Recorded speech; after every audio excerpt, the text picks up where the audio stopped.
Hard work plus right direction is the main part of your success. Hello everyone, welcome to my YouTube channel NS coaching classes. So आज के video lecture में हम complete करने वाले हैं geography के SSC CGL के syllabus को। ठीक है, ज्योग्राफी आज हम कवर करेंगे। इससे पहले 3 वीडियोस यूट्यूब चैनल पर अपलोड हो चुकी हैं, आप जाकर देख सकते हैं। ठीक है, 4th पार्ट आज हम स्टार्ट करने वाले हैं। So let start. सो आज हम क्लियर करने वाले हैं ज्योग्राफी के सिलेबस को। सबसे पहले मैं आपको बता दूं कि इससे पहले हमारा फर्स्ट टॉपिक जो है वो कंप्लीट हो चुका है। सोलर सिस्टम में हमने टॉपिक जो पढ़े हैं वो पढ़ा है हमने सन के बारे में, ठीक है, एंड मून एंड प्लैनेट्स के बारे में। ओके, ये टॉपिक जो है 3 वीडियोस में कवर हो चुके हैं completely.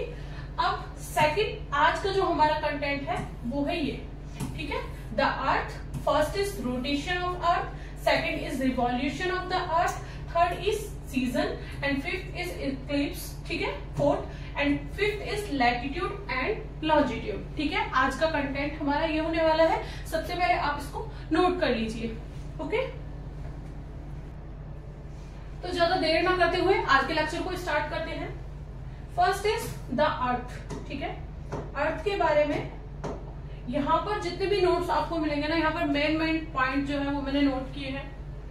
First is Pythagoras believed that the earth was a sphere. Pythagoras का कहना था कि अर्थ जो है स्फीयर है, मतलब अर्थ जो है एक गोला है। The first to suggest that the earth was shaped like a globe. Earth का शेप भी कैसा बताया गया है? ग्लोब के जैसा। The earth has 2 basic movement, rotation and revolution. अब हमको देखना है कि रोटेशन और रिवॉल्यूशन में डिफरेंस क्या है।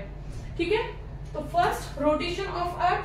The earth complete 1 rotation in 23 hours 56 minute and 4.09 second. Earth जो है वो एक रोटेशन कंप्लीट करने में कितना टाइम लेता है? 23 hours 56 minutes and 4.09 second. It rotate in an eastward direction, और ये रोटेट किस डायरेक्शन में होता है?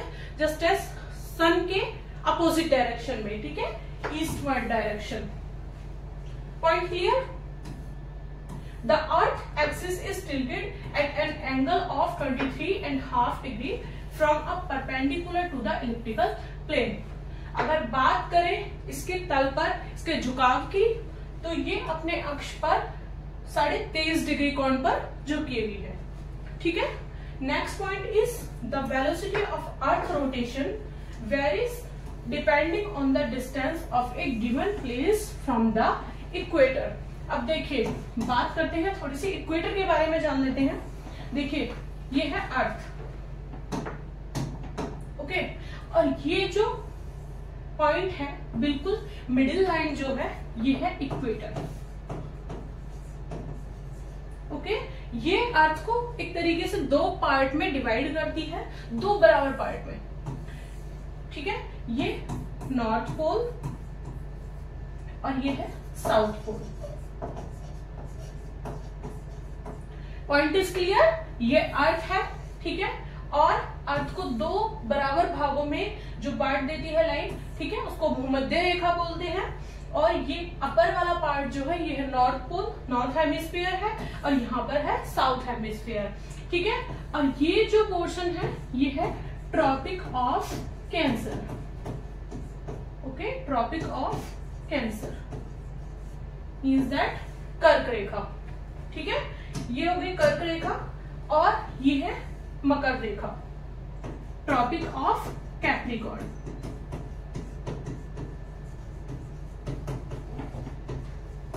Point is clear? फिर से एक बार रिवाइज करा देती हूँ।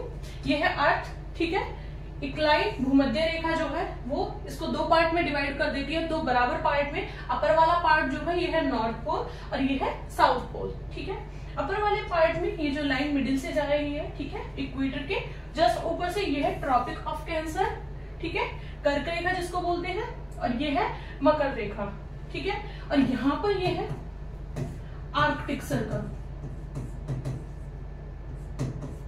आर्कटिक सर्कल, ठीक है, जो 66.5 डिग्री पर है। ठीक है, और ट्रॉपिक ऑफ कैंसर जो है 23.5 हाफ डिग्री पर है। Point is clear. ये नॉर्थ में है। और ट्रॉपिक ऑफ कैप्रिकॉर्न की बात करें तो Tropic of Capricorn 23.5 degree south में, ठीक है। और ये है अंटार्कटिक सर्कल, ठीक है, अंटार्कटिक सर्कल है और ये है 66.5 डिग्री साउथ में। Okay, point is clear. Next, effect of earth rotation. देखिए एक बार ये पॉइंट देख लीजिए। The rotational velocity at the pole is nearly 0, ठीक है। रोटेशनल वेलोसिटी जो है वो 0 रहती है यहाँ पर। The greatest velocity of the rotation is found at the equator. Greatest velocity जो ज्यादातर वेग जो देखा गया है वो कहां पर पाया जाता है? भूमध्य रेखा पर, ठीक है। Point is clear. नेक्स्ट चलते हैं। देखिए सबसे पहले इसके इफेक्ट देख लेते हैं। First is the apparent rising and setting of the sun is actually caused by the earth rotation.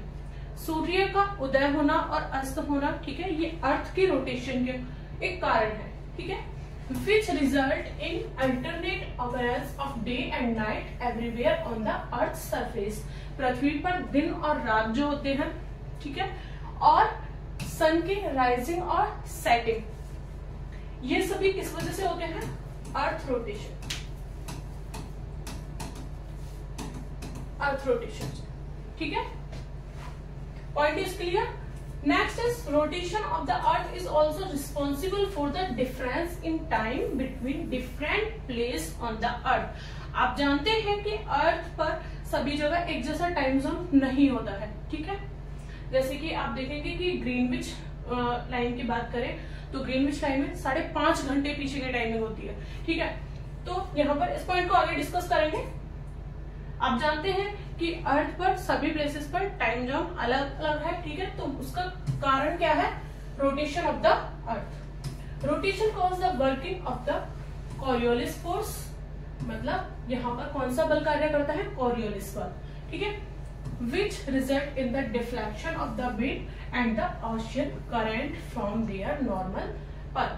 मतलब यहाँ से चेंजेस कहाँ पर आता है? हवाओं में और समुद्र की धाराओं में, ठीक है। Tide is caused by the rotation of the earth. यहाँ पर ज्वार जो है ये किसके कारण होता है? Rotation of the earth apart from the gravitational pull of the sun and moon, ठीक है। जब यहाँ पर ग्रेविटेशनल गुरुत्वाकर्षण घर्षण जो होता है ना सन और मून के बीच में, तब ये कंडीशन आती है, ठीक है। Next is revolution of the earth. Rotation of the earth point complete हो गया, ठीक है। Revolution of the earth, the movement of the earth in its orbit around the sun in an anti-clockwise direction, that is from west to east is called revolution of the earth। पृथ्वी जो है वो सूर्य के चारों तरफ चक्कर लगा रही है, ठीक है, एंटी क्लॉकवाइज डायरेक्शन में, ठीक है, फ्रॉम वेस्ट टू ईस्ट। और इसको हम क्या बोलेंगे? रिवॉल्यूशन ऑफ द अर्थ, ठीक है। पृथ्वी का सूर्य के चारों तरफ चक्कर लगाना वेस्ट से ईस्ट डायरेक्शन में, उसको क्या बोलेंगे? Revolution of the earth. पृथ्वी की सूर्य की परिक्रमा करती है, ठीक है। The period taken by the earth to complete one revolution around the sun. Sun के अराउंड वन रिवॉल्यूशन कंप्लीट करने में अर्थ को कितना टाइम लगता है? 365 days and 6 hours. Okay, point is clear. The distance of the earth from sun varies time to time due to the elliptical shape of the orbit। अब यहाँ पर देखिए, यहाँ पर दो डेफिनेशन जो है बहुत ज्यादा इंपॉर्टेंट है, नोट कर लीजिए। पेरिहेलियन पॉइंट का मतलब क्या है? जब सूर्य की पृथ्वी बहुत ज्यादा क्लोजेस्ट होती है तो यहाँ पर क्या डेफिनेशन बनती है? जनवरी 3rd एक ऐसा डे है जब पृथ्वी के सबसे ज्यादा पृथ्वी जो है सूर्य के सबसे ज्यादा नजदीक होती है। The earth is closer to the sun and it is said to be as perihelion, ठीक है। At perihelion the distance is 147 million kilometre. उस टाइम सन और अर्थ का जो डिस्टेंस होता है, सन और अर्थ के बीच में जो डिस्टेंस होता है वो होता है 147 million kilometre. Point is clear. Next, July 4th the earth is farthest from the sun. July 4th जुलाई को,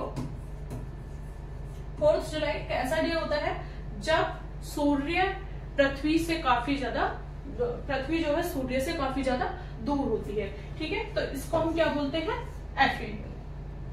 the aphelion, the distance of the earth is 152 million kilometre away from the sun.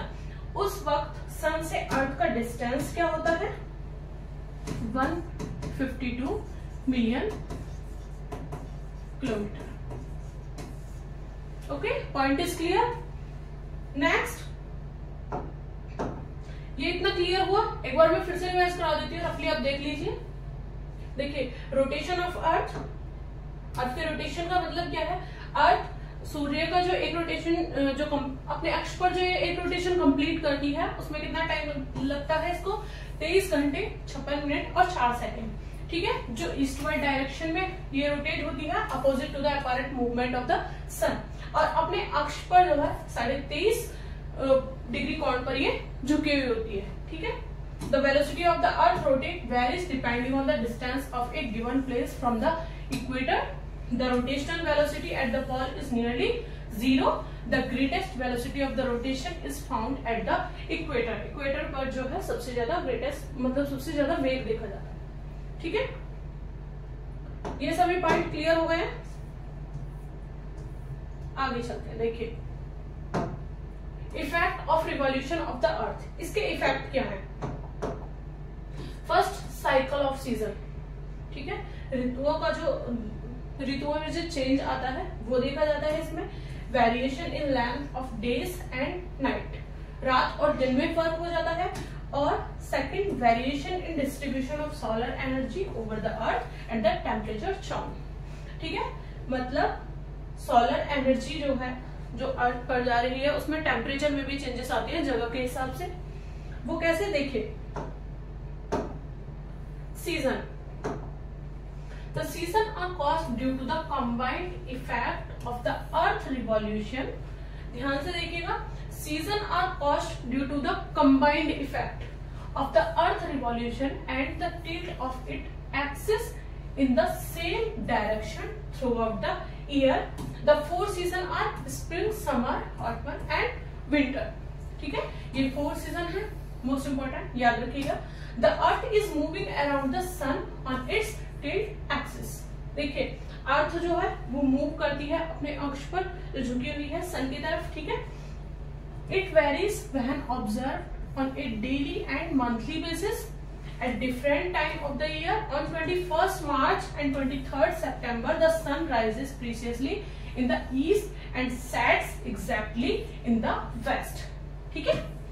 Sun rise होता है exactly 23rd सितंबर को,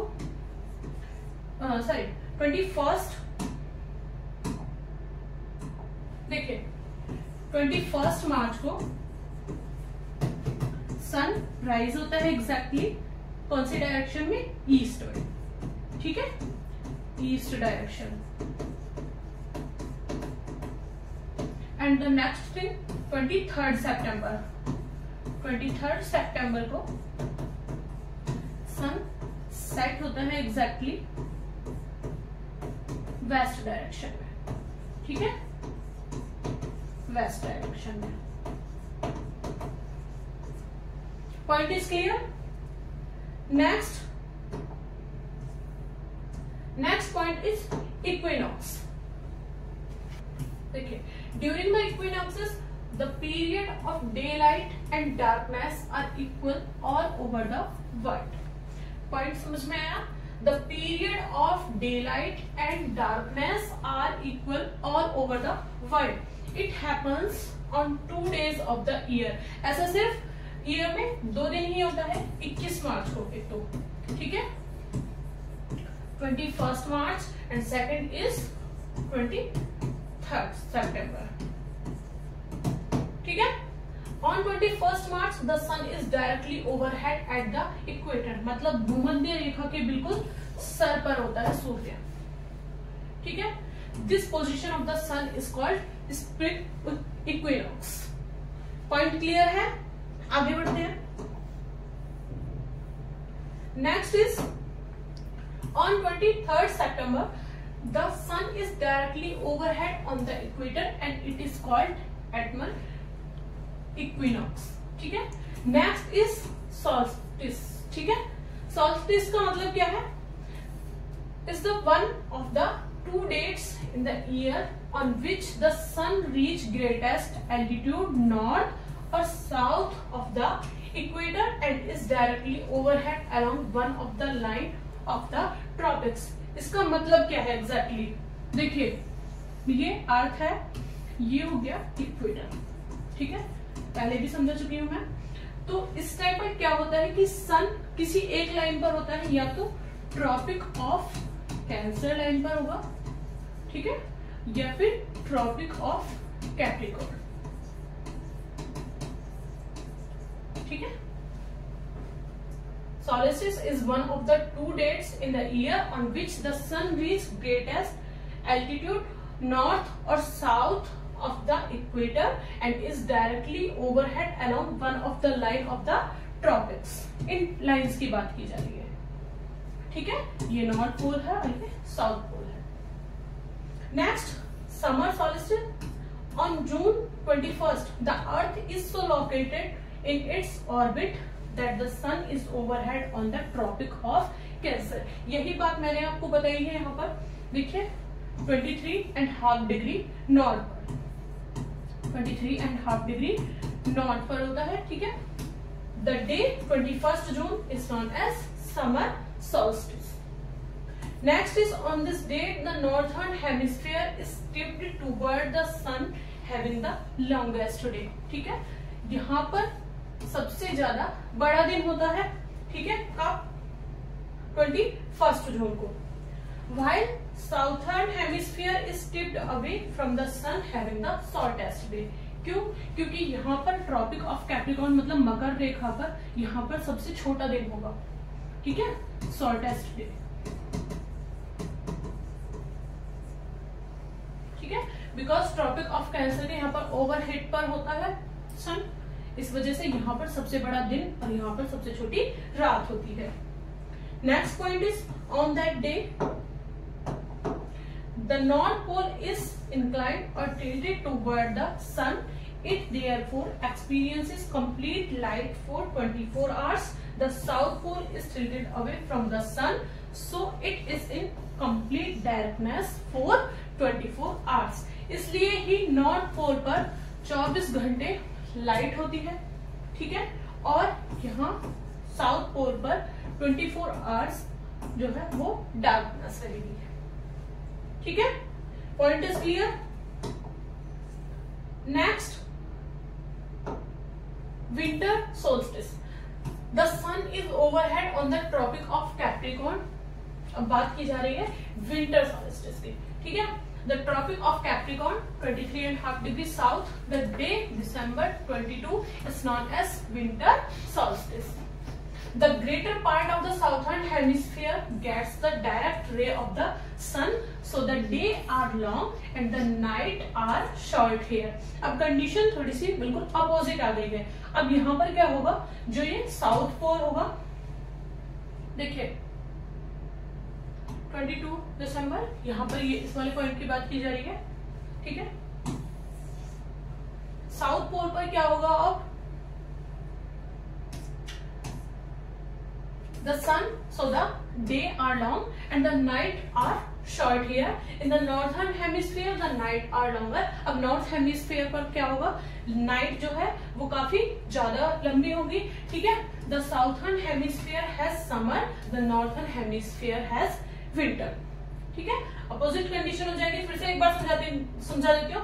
the sun is overhead on the tropic of Capricorn. Sun जो है Tropic of Capricorn के मतलब मकर रेखा के just ऊपर होगा बिल्कुल। The day December 22 is known as winter solstice। The greater part of the southern hemisphere gets the direct ray of the sun. सीधी किरणें जो है सूर्य की वो मकर रेखा पर पड़ेंगी। So the day are long and the night are short here. The northern hemisphere the night are longer than the day at that time. The southern hemisphere has summer, the northern hemisphere has winter. Point clear है? Next आगे चलते हैं। देखिए ये दो definition है, note कर लीजिए, अपॉजी और पेरिज। ठीक है। The period of the farthest distance between the moon and the earth is called apogee। ठीक है, इंपॉर्टेंट डेफिनेशन है, नोट कर लीजिए। The period of nearest distance between the moon and the earth is called प्रिज।